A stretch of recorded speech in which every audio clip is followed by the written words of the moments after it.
notre Père Céleste, nous voulons te remercier de ce beau temps qui s'achève, également chez les enfants à côté pour l'école du dimanche. Et nous nous recommandons à toi pour le temps suivant qui nous conduit à la table. Afin que Seigneur, tu continues à nous introduire par le Saint-Esprit dans tout le contenu de ton livre de vie nous concernant pour ce temps. Ainsi, Seigneur, nous voulons toujours te replacer à ta juste place et il faut que tu règnes. Le trône sera toujours à toi et le marchepied à nous, conscients que là où la croix est à l'œuvre, et les forces du mal tournent comme un lion rugissant, cherchant par tous les moyens à contrecarrer ce temps ici, mais également dans nos foyers. Nous le lions ici-bas sur cette terre, alors que toi tu l'enchaînes, Dieu des cieux. Nous dépolions complètement l'atmosphère de telle manière à ce que tous les contenus de ton livre de vie nous soient donnés sous un ciel ouvert et à profusion. Pour toujours te replacer à ta juste place, il faut que tu règnes, Seigneur Jésus. Nous te louons, te bénissons de pouvoir nous confier ainsi à toi. Au nom de Jésus, Amen. Eh bien, le message que le Seigneur a mis dans mon cœur pour pouvoir partager avec vous ce matin, avant de partager le repas de la Sainte Seine, il s'agit du jardin. Vous savez que dans la Bible, il y a 4 jardins. Nous allons essayer d'apporter une méditation sur les 4 jardins. Nous prendrons des références pour la Sainte Seine.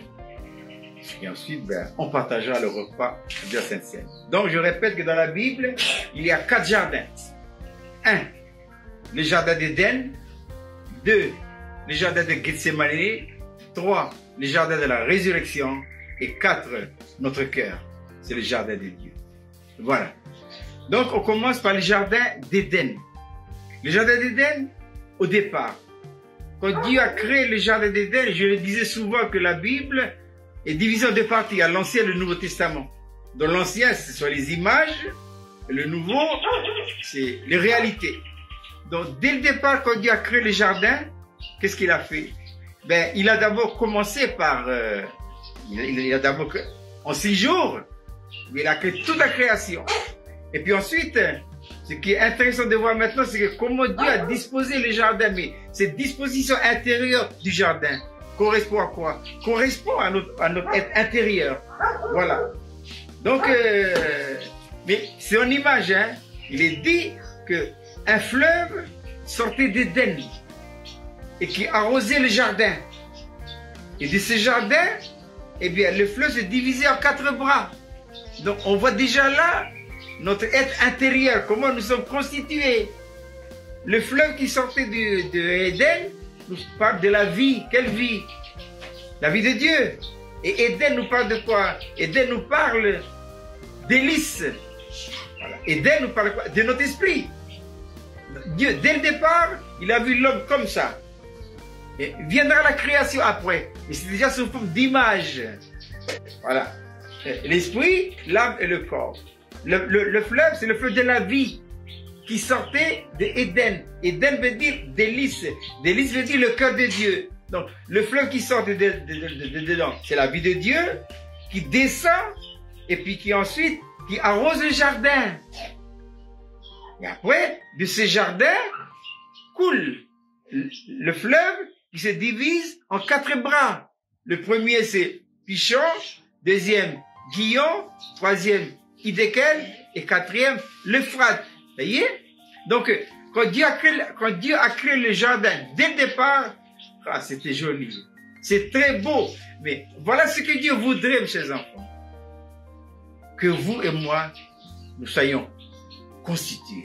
Je disais tout à l'heure que le premier jardin, ce fut le jardin de la désillusion. Ce fut le jardin un véritable désastre. Voilà. Parce que quand l'ennemi est venu, le but de Satan s'est fait quoi? Son but à lui est toujours casser. Voilà. Qu'est-ce qui brise les foyers maintenant? Mais c'est l'ennemi. Voilà. Qu'est-ce qui brise? Quel est l'élément qui casse maintenant notre pays, notre ethnie? Moi, hier, j'étais dans une sortie de famille, là. Souvent, j'ai profité de l'occasion pour parler. Voilà. Donc, je leur ai dit hier, voilà, mais c'est des choses qu'on dit jamais parce que, oui, il faut le vivre avant de dire aux gens. Maintenant, le fléau, le grand fléau qui touche le pays, le peuple mélanésien, c'est quoi? Mais c'est l'alcool. Il n'y a pas de sortie sans que ce soit arrosé, que ce soit mariage, que ce soit sortie de clan ou club, ou bien enterrement, même les enterrements, on pleure, mais après la fin, ben, c'est les bigots, c'est la fête, c'est le carmel, c'est la beuverie. Hein. Ah oui, mais ce fléau-là, là, notre ethnie, alors, si vous avez l'occasion, hein, moi je vous encourage, hein, il y a un livre écrit par M. Raymond Lénard sur Au vent des îles. Comment l'évangile est arrivé dans le pays et comment la puissance coloniale, hein, comment ils ont fait pour pouvoir éliminer complètement cette race mélanésienne. Hein. Mais de toute façon, je ferai sous forme d'études après pour voir comment l'alcool et d'autres maladies encore que cette puissance de tutelle avait amené dans le pays pour décimer le peuple, nettoyer. Mais c'est satanique derrière. Hein. Ah oui, à Lifou, à Marais-Ouvert, il ne restait plus que quelques milliers de personnes, hein, 5000 ou 3000. Hein. Et la grande mais ça tape. Et c'est pourquoi ce sont les missionnaires, notamment Maurice Lénard, qui a mis en place la Croix Bleue, qui a relevé encore. Bon, maintenant, ça redescend, mais c'est plus subtil maintenant. Ah oui. Avant, c'est une démolition systématique. Voilà, c'est les hommes et les femmes qui meurent. C'est à cause d'alcool, hein. Et beaucoup de choses encore, hein. Maintenant, ajouter à l'alcool, les stupéfiants. Et non seulement ça, maintenant, c'est une démolition. Ce n'est plus une démolition physique, c'est une démolition intellectuelle. C'est vrai, le nombre de Mélanésiens, ça monte, mais intellectuellement parlant, à cause de l'alcool, ça détruit, hein. Non seulement l'alcool, mais tous les produits, les stupéfiants là, ça s'ajoute à ça, hein. Voilà. C'est pour dire ceci, c'est que mais le message de la croix, parce que le message est arrivé dans le pays, il a touché quelle ethnie? Mélanésien. 1988, il aurait pu toucher le Wallisien, le Foutounien, il a touché le Vanuatu, mais bon, ça n'a pas tellement impacté. Il a touché Wallis et Futuna, ça n'a pas non plus impacté. Mais là où ça a bien impacté, c'est notre pays. C'est pas un hasard, hein. Dieu fait pas un hasard. Hein. Il a touché une race qui est en voie d'être exterminée. L'ennemi a tout fait. Je le répète, hein. Dans les années 1800, vers l'année 1900, l'ennemi est arrivé à décimer. Maintenant, sur le nombre. Maintenant, il tape plus sur le nombre, il tape maintenant sur le mental. Ah oui, c'est sur le mental, hein. Et on voit maintenant, il continue, hein. Il continue à le faire. Ah, je remercie le Seigneur pour le message de la croix. C'est le message de la croix qui va relever, qui relève. Mais on n'a pas besoin d'être nombreux.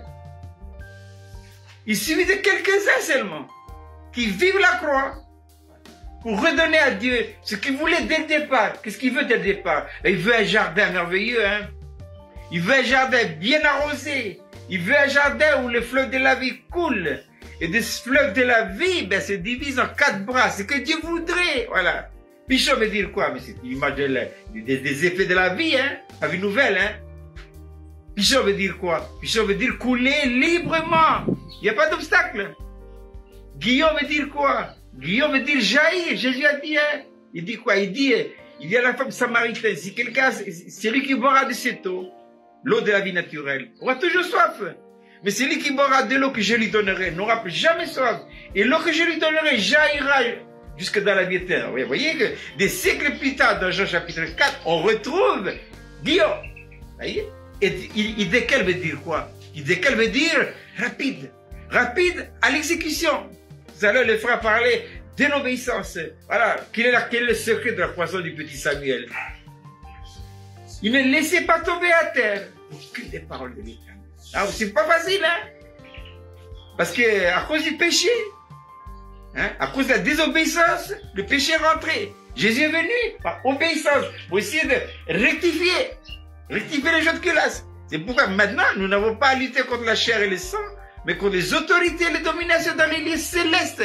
La vie chrétienne, c'est pas simplement les dimanches, c'est tous les jours de notre vie. Et doit être pratique. Vous voyez? C'est pratique. Cette vie pratique, nous devons l'amener dans le monde. À la naissance de la première église, ils ont vraiment vu ce qui a fait la différence entre ce qui est différent.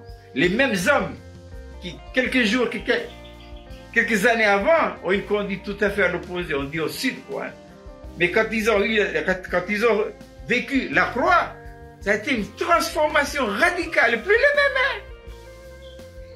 C'est possible encore maintenant. Mais oui, Jésus-Christ est le même hier, aujourd'hui, éternellement capable de changer complètement une vie. Idéal veut dire rapide. Rapide à l'exécution. Qui ne conteste pas, qui ne discute pas. Ah oui, non, ne discute pas. Il faut faire ce que Dieu a dit de faire. Même si c'est compliqué, Dieu a dit qu'il faut faire, il faut le faire. Voilà. Ensuite, l'euphrate, ça veut dire quoi? L'euphrate veut dire douceur. Nous sommes de par nature des hommes et des femmes durs, méchants, orgueilleux. Voilà. Mais qui va changer ça? Le prophète a dit, Dieu dit par la bouche du prophète, qui peut changer les taches du léopard? On ne peut pas. Hein? Qui peut changer la peau de l'Éthiopien? On ne peut pas. Qui peut changer un Mélanésien? On ne peut pas. On est Mélanésien, on sera Mélanésien. Hein? On a nos coutumes, nos traditions. On ne peut pas. Et qui change le Mélanésien? Dieu dit, c'est moi qui vais le changer. Je vais le changer, lui, là. Il va le changer. On est toujours les mêmes. Mais en nous, il y a un ressort qui va disjoncter. On y revient tout à l'heure quand on parle de la rédemption. Donc, ce beau jardin que le Seigneur a voulu dès le départ, l'ennemi est venu. Et qu'est-ce qu'il a fait? Il a tout cassé. Tout démoli complètement. Ah oui. Tout a été complètement mis sans dessus. C'est la perte.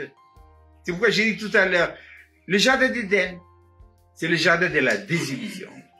C'est le jardin du désespoir. C'est fini. Irrécupérable. Hein? On le dira dans Romains chapitre 6, verset 23, que le salaire du péché, c'est la mort. La mort est introduite là, par l'ennemi. Le venin mortel du péché, c'est ça, là. Hein? Voilà. C'est pourquoi David dira, je suis né dans l'île.